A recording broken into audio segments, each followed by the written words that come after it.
Alright guys, it's Chatterbox Reviews, coming to you guys with my review for the first season of Perry Mason on HBO.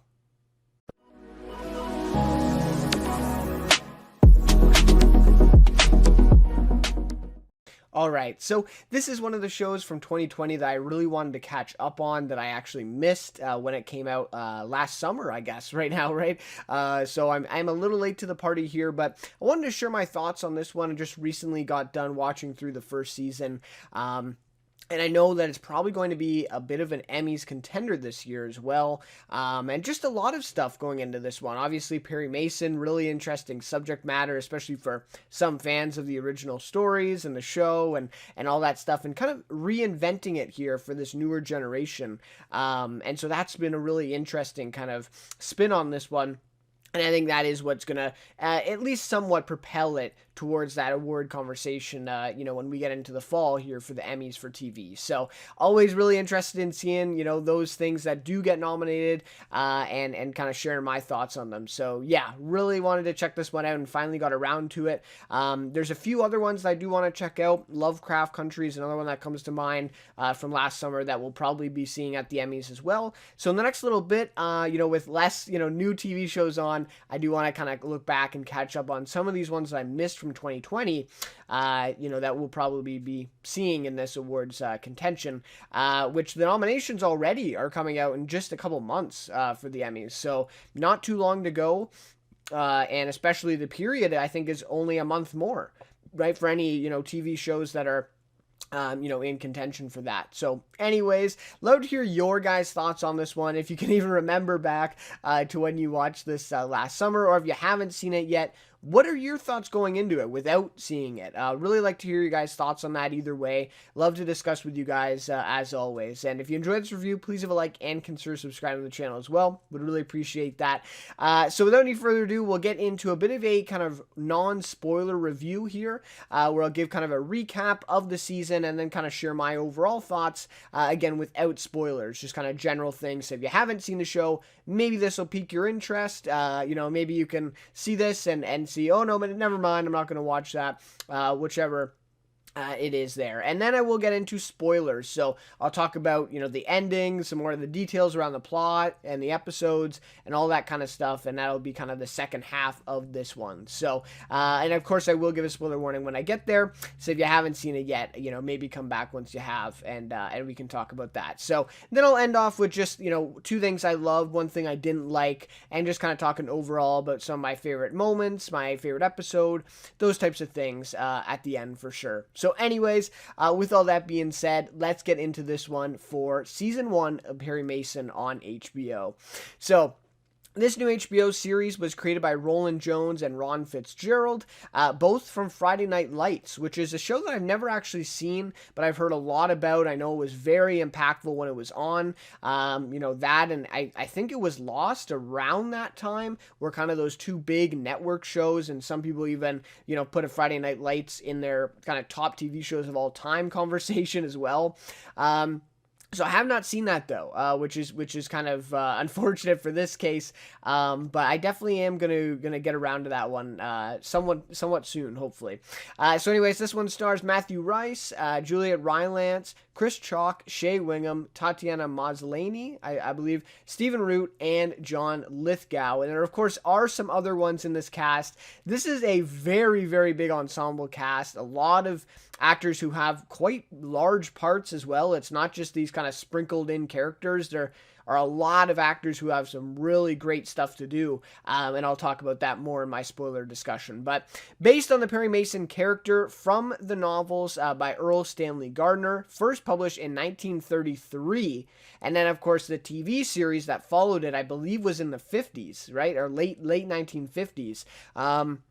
So we're talking about a very old story, a very old character that this one is based on. So this series follows the origins of the famed defense lawyer Perry Mason as he works as a private investigator in 1932 Los Angeles for attorney E.B. Jonathan. So this season specifically focuses on the case of a brutal child kidnapping and the subsequent trial that forever changed the lives of Perry Mason, his associates, and the entire community around them. So that's what we're kind of going for this season.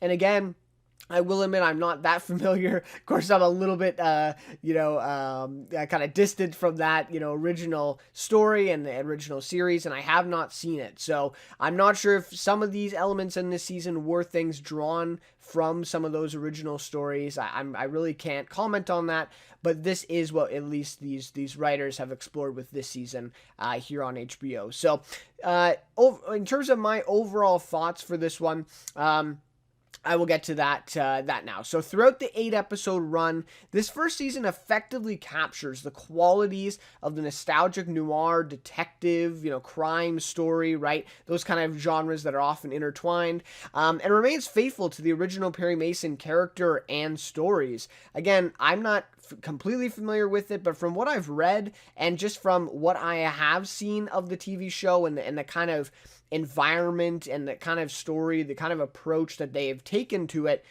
it seems very, very faithful, even not just to Perry Mason and that, but it seems very faithful to those kind of black and white noir films. Those films are really, you can really see those in this series, and you can really see that they're trying to be faithful to some of those elements that are found in those films. And obviously what made that noir genre so big and so successful. So this is ultimately achieved through great performances from the expansive cast, stylistic cinematography and direction here, and obviously distinct storytelling. So the way that they weave this story together, again, very faithful to those kind of tropes, those kind of common elements that you see in a lot of those noir detective stories. Though, on the whole, the series does very little in providing any significant nuance to such a familiar genre, and instead largely builds the characters and the story of the season here around some of the genre's most common tropes. So like I said, very distinct storytelling. They're telling this, in a very specific way, using very specific tropes and these kind of cliches and these things that are very common in even outside of just the noir genre, but in the detective crime genre as well. So they are doing this and they're doing it well, which will be a massive positive for some people, but in the same way, there is a lot of nuance missing here. There's not much different, that they're actually offering up here in the show. So yes, they are remaining faithful to these tropes, these themes, and all that stuff, but there's nothing really new here, which I would have liked to see, especially with a show kind of with the goal of reinventing this character and this story for this kind of new generation of people, right? Not many people who watch the show will probably be familiar with the original stories, or at least they did not experience them when they came out, right, when they were published. So I just expected a little bit something more here, right? So while accompanied by some uneven pacing and a rather inflated story as well, this ultimately weakens the series for those who don't necessarily relate to the original Perry Mason stories. And again, like I said, the people that want a little bit more than just another adaptation of a now commonly explored story and genre. And this is obviously probably the biggest concern going into this one is, it's another reboot or another remake. These are becoming very common these days, right? Rebooting old franchises and, doing all these kind of remakes. And that was kind of my main thing when I saw this, is that of course, I've heard of Perry Mason before, and I knew kind of the stuff around it. I'm like, this is just another remake. But something that makes these remakes very successful is if they do offer some nuance, if they do kind of take a different direction. And I heard that they have taken quite a bit of a different direction here, right? Like, this is the origins. They don't pick up exactly where he's just this lawyer and all that stuff. So it is cool in that way. But again, just the tropes and the kind of elements here, the cliches that they use throughout the series is just really not providing enough nuance for me, at least. And then again, you pair that with some of the uneven pacing and the inflation of this story for the first season, and together all these things kind of work against what they're going for here with this show. Though I will say, just to end it off here, just to conclude my kind of thoughts, is it's not for everybody, but the people who that are looking for this kind of noir detective crime, and they are really big fans of Perry Mason, and they see the kind of resemblance here with this story, they're going to love this. They're going to absolutely love this.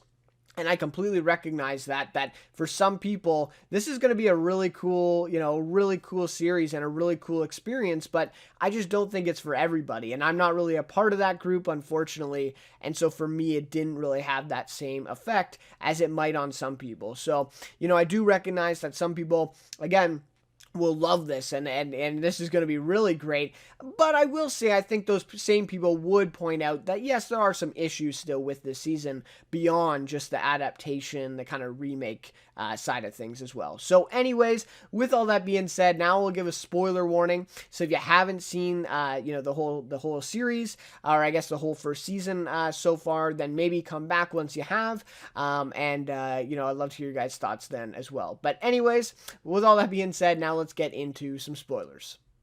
All right, so now let's get into a discussion around some spoilers here for Perry Mason, the first season here, and we won't go too in depth, on some stuff, but towards the end, I do want to specifically talk about kind of the finale episode and the ending here, so we'll for sure get into that. So first of all, I just want to start off though by saying great performances from a lot of these cast members here, some really great ones. So obviously Matthew Reese, I think I messed that one up. Matthew Reese, and his return from The Americans, right? So he won, I believe, Best Actor in a Drama Series, right? A couple years ago now, or maybe 3 years ago now, at the Emmys for The Americans final season, and he was also in that A Beautiful Day in the Neighborhood film that was also kind of getting some Oscar buzz at the time. So really interesting to kind of see his trajectory now and him kind of returning to this TV space on something like this on an HBO, Perry Mason, which is a pretty big role, right? Especially again for fans of this character and the stories. To be able, to come back and play this role is a pretty big deal. And so for Matthew Reese, to be here is really impressive. So really great performance from him. I will say though, at the very beginning, I think he was really trying to find his footing a little bit, and the first couple episodes, I really didn't buy that whole portrayal of Perry Mason, or at least the version that they were going with here. But as the episodes went on, I really felt like he really fell into that role well, and really did a good job, especially towards the end in some of those more emotional trial moments, and even those moments with Juliet Rylance, her character, Della, and just, and even Shea Whigham's character, Pete, right? Some of these, really great exchanges in some of these more emotional moments I thought he was really great at. And then obviously the comedy. I mean, he's really great at even just the physical comedy as well. In some of the earlier episodes, I thought he was really great. So really great to see Matthew Reese back, and obviously season 2 has been renewed. I will talk about that, but season 2 is back, so it will be great to see him again as this character in season 2. And I just hope that he continues getting these types of roles, because I think eventually, maybe he already is there, right? But maybe in a couple years we might see him in the Oscars, world, right, at that level. So really looking forward to his career for sure. So Chris Chalk as well, I thought was really great. Again, some very kind of hard hitting moments throughout the season, and I thought he did great. Again, kind of a more restrained character at the beginning of the season, and then the season went on, he kind of opened up, and that character kind of became a little bit bigger. He had kind of more to do. And I thought he handled that really well. And then obviously Tatiana Maslany, I think I'm saying that right.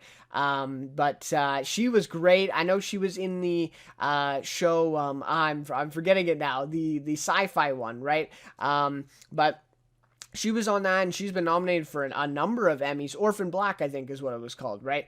So she was nominated for a number of Emmys for that show, and she is great here. I think there is a chance that she does get an Emmy for this one as well. I not out of the question for sure. And she's really great as well as this character. And again, another character that really kind of grew over the course of the season, and especially towards the end. Some very good acting from her there. And then John Lithgow was great. I mean, he's obviously, he's been at this level for a long time, and he's a really great actor, and it was really great to see him in this. I was a little bit surprised, of course, when he does, die, and he's done in the show halfway through. I kind of, it was easier to kind of buy that they'd be able to get John Lithgow for the type of show, because I just found it hard to believe that he was going to be in this for the long haul and be a regular character. But he had some really great parts towards the beginning of the season here when he was in it, and just a really fantastic job by John Lithgow as always, right? Julia Rylance I thought was good as well. Again, I think she kind of, was a little bit rough at the very beginning.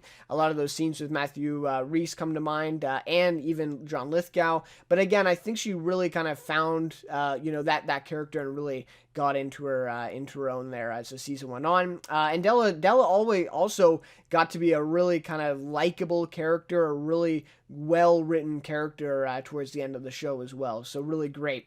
And then I love to see some familiar faces here, a part of this cast. 4 guys that I've seen in so many things now, and just really love them in everything that they're in. So Shea Wingham, for starters, True Detective, season 1 saw him in, Vice Principals, in a bit of a comedic role he was in, and there's some others, but Shea Wingham is just absolutely great, and I really, really liked him in this one. Again, kind of a smaller role, but I thought he was really great. And then Stephen Root, love him in Barry, right, as Fuchs. Absolutely fantastic job in Barry, and he was really great here. Less of kind of a comedic role, because that pretty much is what he is in Barry. But again, there was still some comedy though there with him, and him being kind of almost this caricature style character here, playing this prosecutor, and I thought he did a really good job.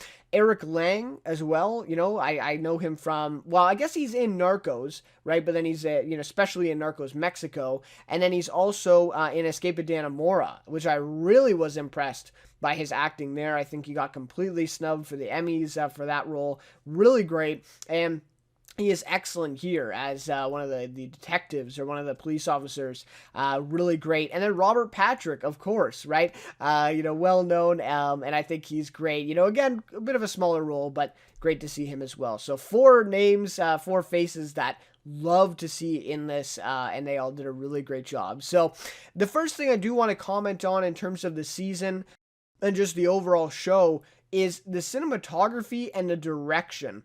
Really impressive. And by direction, I mainly mean just the shots and the choices here throughout the series. So, obviously stylistically faithful, and this is what I talked about off the top with my kind of overall thoughts, is that they are so faithful to this specific style of these kind of, gritty, dark, kind of noir, detective, crime stories here. And they really don't falter at all, right? They are really faithful to this. But also, they are somewhat ambitious because they're sticking to this style.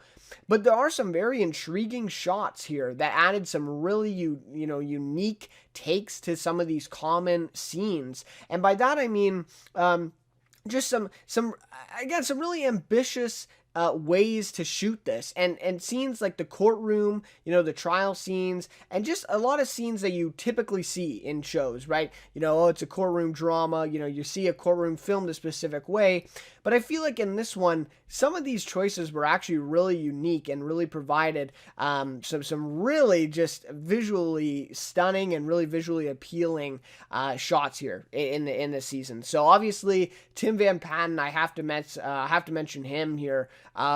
Great job.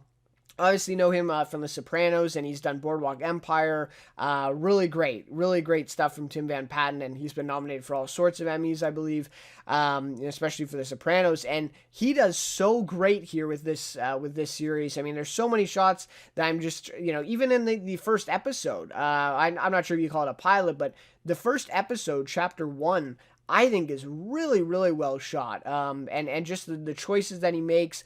And again, they are kind of following that noir style, and so you get a lot of shadows, you get a lot of dark, again, that dark kind of gritty, that grainy feel to a lot of these scenes, and I think they pull it off really, really well, really impressive, and you can tell it's that HBO standard, right, for quality, because it definitely is there. So yeah, again, some really common kind of scenes, like a courtroom scene, or even just some of those scenes, one that stands out particularly is when Pete is chasing down, I can't remember his name, but the one, guy from the church, and he's chasing him down in the street. Just really expertly filmed, that scene, and I just really enjoyed a lot of these shots. Even some of the scenes in the church when they're doing those kind of big ceremonies with the crowds. Yeah, really, really great stuff. Just awesome. And even the color palette too really contributes well in really finding that period piece, right? Because it is a period piece as well, the 1930s. So it's really kind of capturing what that was like. And again, that kind of gritty feel to it is just really well done. So I can't say enough about the cinematography and direction here. I think it's better than some films for sure, right? And that's kind of a more of a focal point for movies than TV show, but this is really impressive. So I really can't say enough about that. So then again, very faithful to the tropes of the noir detective kind of crime genre and to the original Perry Mason stories as well, because really, and this is a thing too, when you talk about, oh, they're faithful to these things and they are kind of tropes. Well, Perry Mason, even the original series in 1950s, was probably one of the ones who made some of these tropes that they're using. And so you can't completely fault them for doing the kind of common thing, or taking the common approach to these tropes and kind of these cliches of this story, because they are just really remaining faithful to the Perry Mason stories, that character, and that kind of environment. So some will absolutely love this approach, like I said. And to be fair, this noir style has been rarely captured this successfully as of recent, right? I mean, even like network shows come nowhere close to the quality and to the faithfulness of this style, and actually being able to achieve that with the show. It's one thing to go for it, and you see some network shows and you see some other shows as well kind of go for this style of this kind of detective crime, type of thing, and they don't always succeed, or I guess a lot of the times they don't succeed. But this show does. I really think they do a good job, and they are very faithful to that style. So some people will love this, and perhaps rightfully so, because this isn't always captured this well. And especially for HBO to put the amount of money and to really, meet that kind of quality standard that HBO has been come to known as, or come to known for. It's really impressive stuff, and I can obviously see why some people will love that. So, however, though, again, for me, this just results in a lot of cliche, kind of tropey writing that simply does not match the level of the direction and the technical production here, right? So I, praise the cinematography and the direction. I think it's really good. Like I said, can't say enough about it. But then, to me, it's kind of discounted by the type of writing and the type of storytelling here, because even some of the direction is ambitious, some really unique shots that stand out, but none of the writing really stands out in that same way. And I guess that's just my kind of problem with the writing and that type of approach. So nothing particularly fresh about this series, and it provides little to no nuance in its characters or story. It just kind of is that way because that's what the genre is, or that's what the Perry Mason stories were. And so again, for me, that wasn't enough. I was expecting a little bit more from the series, but for some people who really like that and are really impressed by the way that they were able to pull this off, I can see why they would love it. But to me, I needed a little bit something more, and I just don't think this series really gave that. I don't think there was anything particularly fresh outside of maybe some, ambitious, unique direction and some kind of cool shots and stuff. But outside of that, in terms of the writing especially, very little nuance to these characters, and a very predictable story as well. You could kind of see where it was going by just following the natural kind of tropes and the natural progression of stories like this in this genre. So yeah, that's kind of my thoughts there. And then lastly is just this uneven pacing caused by an overly inflated story. This is something that comes up all the time recently, I've noticed. The most recent example, which was only about a month ago, was Your Honor on Showtime. So that obviously had other issues. That was quite a ride. to get through that one for sure on Showtime. The limited series with Bryan Cranston in it. So that one was the same type of thing. There's just so many other series these days that have a story right for this season, and it really should only be like 2 or 3 episodes, right? Even a show you see these days has a concept and they run with it for like 4 or 5 seasons, and it was really only enough for the first season, and even that was a stretch. This, I feel very similar to that. The story for this season was simply not enough for an 8-episode run, and because of this, they had to stretch it out, and this resulted in some uneven pacing, but more importantly, it resulted in several convoluted subplots. Some of them that come to mind, of course, is Sister Alice and the church. I mean, that whole, storyline, that whole kind of subplot, if you will, that kind of side story really never came to be anything, significant in the whole mystery of it. Towards the end of the series, the only big thing that comes from that is that it was kind of I guess it was the church who was trying to get the money right out of the Dodsons, right? Well, I guess out of his dad, right, who played by Robert Patrick, and so they're trying to get the money out of him, and so the church is responsible in that way.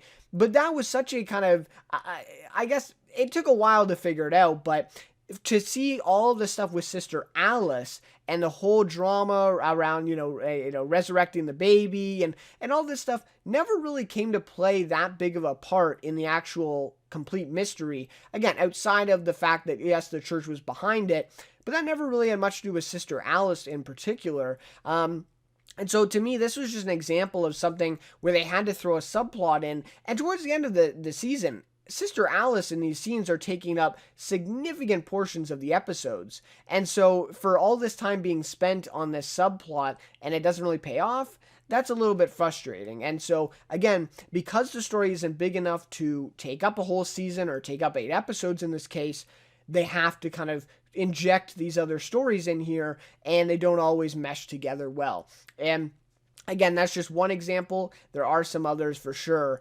But yeah, just some convoluted subplots and side stories here that they have to throw in. And then, of course, the other big one is melodrama. And that is something that is very, very common with these types of shows that don't have a story that is long enough or is at least significant enough to really carry through a whole season or a whole series, right?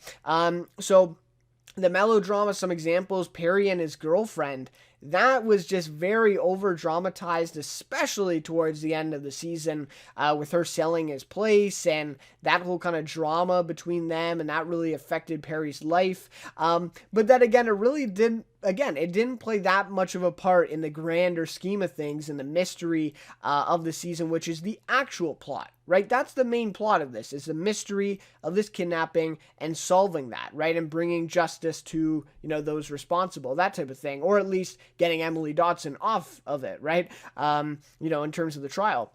And so, again, this is just an example of kind of this melodrama to add, to inflate this season, right, to fill out the runtimes. Oh, well, let's have some drama between Perry and his girlfriend, which at the end of the day doesn't add that much to his character development, and it looks like she probably won't be in season 2. So it is kind of just this, season 1 plot that's thrown out there that's just there to fill up time. Della and EB, I really thought was some really big melodrama, and also, it was just too convenient, right? That EB dies then right when they're kind of having their drama or their kind of conflict, and then she feels bad about it. But then again, that was barely explored even just past the episode after EB dies. And so, again, just kind of this melodrama, them fighting, and then, her not coming into work and all that stuff. Again, just thought that was a little bit too much and didn't add much in terms of actual story or development. And then obviously Perry and Pete, again, towards the end of the season, they have a conflict and they're kind of butting heads with each other, and, Pete refuses to work for him anymore. And again, just kind of this melodrama that's just filling up time that it's not really necessary for the overall story here and the main plot of the show. So tons of examples of all that, right? And I will say, after all, the mystery here, or at least a significant element of the mystery of the entire season, of the kidnapping, of what actually happened here, was practically solved in episode 1 after we see Ennis is involved, right? And I really don't understand, and I've seen some other people say this about the series, why they put that scene where Ennis comes in and shoots the guys, which, by the way, one of the guys played by Charles Baker, Skinny Pete from Breaking Bad. Awesome to see him in some more stuff. But obviously recognizable. He will always be recognized as Skinny Pete, right? But anyways, Ennis is involved, and so right there, right off the bat, we know, okay, it's an inside job. It wasn't just these criminals or whatever, and something went wrong here, right? In that Ennis is involved, he's a detective, and so right off the bat, right in episode 1, we basically have solved a really significant element of the mystery here. And we know a lot about what happened, and a lot more than the characters do, right? And so the whole rest of the series, of course, we do learn more details later on, especially towards the end of the season, right? Everything kind of reveals itself, and we find out the truth of it. But we roughly know what happened after that first episode. Again, they really should have had these reveals spaced out more, and especially that one. I really just don't understand why that was in episode 1, and even episode 2, some of the reveals that are placed in there, I don't know. I really would have liked to see that again stretched out a little bit more, or just, put those, towards the end of the season, and let us build up that suspense and be with Perry and the characters and trying to figure out this mystery instead of already knowing what happened, right? Knowing what happened so early on. And again, it really just adds to that feeling that this is just inflated, because we know a significant detail of the case that early on, and now we have 7 more episodes to do what, right? To watch the characters figure out something that we already knew. So in that way, it was just frustrating. And I really do think something that really could have helped here is having some side cases throughout the season here. So have cases, again, just like the first episode pretty much, right? They're going to take pictures of the guy, to get some, blackmail on him, right? Something like that. Just have side cases that fill up about 10 to 15 minutes of the runtime for each episode. That would eliminate some of this melodrama, some of this kind of, other subplots maybe you could have eliminated some, and just eliminate some of this fluff in the season, really. And being able to have some of these side cases, some of these kind of, and they don't even have to be that serious, just kind of these fun things. Maybe Pete and Perry go on, a couple trips and all that stuff. I really would have liked to see that, and I think that could have worked well, especially now and going into season 2. You could continue some of those side cases, and even some of those side cases could turn into the big case for a future season, depending on how far the show goes, obviously. But that would have been something I would have really liked to see here, and I think that really would have helped, again, eliminate that fluff and really improve this pacing to the story for season 1. So yeah, those are my thoughts there for that. So, and then obviously I just want to end off here by saying it has been renewed for season 2 by HBO. So that's really good news. And again, I did have my problems with this one, but I think I will probably check out season 2, just kind of check in to see how it is. Again, the quality of this show, the cinematography, the direction, just the overall technical production of this one is really enough to warrant my attention and to warrant my interest. And I think the writing can improve, and that's kind of what the next thing that I want to discuss here, just briefly, is that it was announced that Roland Jones and Ron Fitzgerald will be leaving the show for season 2, and Jack Amiel and Michael Begler from The Nick. So those two guys are writers from The Nick, which is a really successful show. I believe it's a network show. And they will take over as showrunners for the second season. And so that's really interesting to see this. And this was only announced about a week ago. So actually pretty good timing for this review. But anyways, so renewed for season 2, but there will be new showrunners, and Jones and Fitzgerald will not be involved in the season. So Perhaps the writing will improve. Perhaps it gets worse. We'll have to see. It's just interesting, though, that they'll be doing this. And something like A Killing Eve, we've seen this being implemented where we have a different showrunner every season and some different writers and just add some freshness to it. So I'm wondering maybe if these two guys can maybe add a bit of a different perspective and improve upon some of the things that Jones and Fitzgerald just weren't able to do, or at least just maybe just weren't trying to do, right? Maybe they can add some more freshness to the story, and we'll see where they take it. So really looking forward to season 2 and seeing what they have in store. And obviously HBO, renewing this one, a no-brainer, right? Really a no-brainer. I think you got to give this one at least a couple seasons, to kind of see the attention for it, see the fans that are actually, looking forward to this, and I think some people will love this show and will love that, it's another season's coming. They'll be, really into watching some more. And so, no brainer for HBO here, for renewing it for a season 2. So looking forward to that one. Again, no idea when that's going to be coming out. Probably not this year, right? It'll probably be 2022, maybe. But I haven't heard. So, and maybe it is in production. Maybe they are trying to, do a release date this year. I'm not sure. But yeah. We'll have to pay attention to that one and see what happens. So, just to end things off then, 2 things I loved about the show, just kind of in summary here. 1, some great performances from a well-rounded cast, as I talked about in detail. Really like seeing some of these faces, some familiar faces for me. Some really great just TV actors here. Tatiana Maslany, Matthew Rhys, right? John Lithgow, if you want to throw him in there. Just some really great Robert Patrick too, just some really great names involved and just some really great performances all the way around from this cast. The second then would be stylistic cinematography and direction, again remaining faithful to that noir style, and I thought that was really impressive.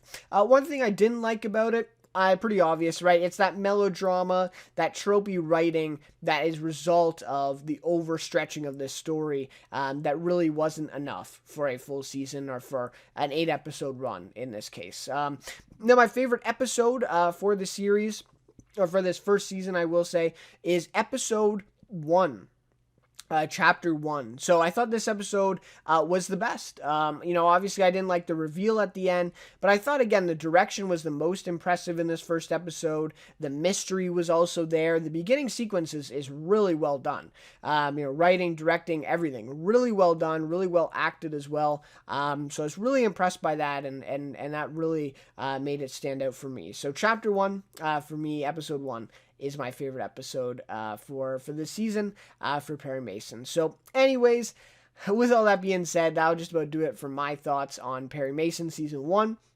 So I'd love to hear your guys' thoughts, of course. Love to discuss with you guys what you guys thought of this one. And, of course, the Emmy Awards. We'll have to see what this one does there. We'll have to see what kind of nominations they get. I'm almost certain that this will be getting Best Drama. I think that's a given. It's been getting that at Critics' Choice. I think it got that at Golden Globes, if I remember correctly. So that is kind of the trajectory of this one, and we'll have to see, what it does in terms of nominations, and then in terms of wins, if it does get there. So anyways, love to discuss all that with you guys. But anyways, with all that being said, once again, thank you guys so much for watching this one. And yeah, taking a look at some of the other ones from 2020. So hopefully in the next, few weeks, we'll be doing some more, reviews and some more thoughts on some of those shows. Lovecraft Country is specifically one that I'll be taking a look at soon. So anyways, once again, guys, thank you guys so much for watching this one, and we'll see you then in my next review.